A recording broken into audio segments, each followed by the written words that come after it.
Here's episode 1 of Dr. David Warmflash. So you have a book coming out, and it's called Moon: An Illustrated History from Ancient Myths, the Colonies of Tomorrow. Actually, yes, this is the book right here. Nice solid book. You can use it as a paperweight, as a door stopper, but you could read it too.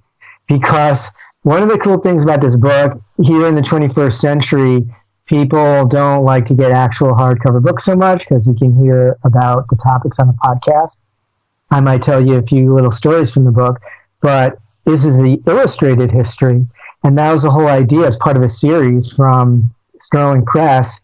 And every little section is called a moment, has a beautiful picture and text to go along with it.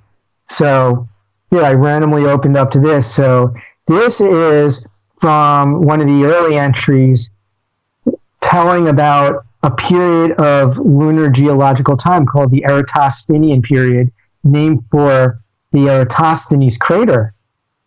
Instead of having a picture of the crater, I got a painting of Eratosthenes, for whom the crater is named, giving a lesson to a student. Eratosthenes was an ancient Greek scholar. In fact, he was the chief librarian of the great library in Alexandria. Really cool. I didn't even... Those are the kind of things that this book is all about, right? Things that you don't even know about the moon. We basically, everyone knows that there is a moon. We look up in the sky and there's a moon. What's the history of it? Where did it come from? Yeah, and every one of those craters is usually they're named for a person from history, especially on the near side of the moon. They go back way to ancient times. In the far side, so you get names like Crater Tsiolkovsky for people who came later, because nobody saw the far side until 1959.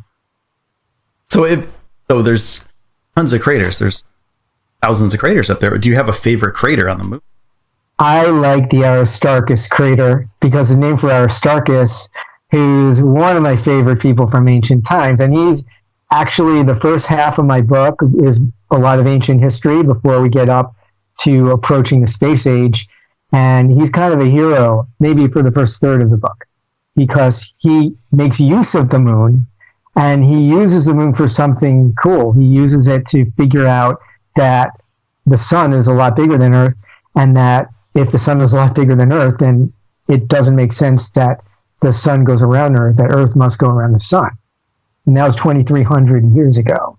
And he did it using the moon, using a coin held in front of his face, and using little protractors made of sticks to get the angle to the sun.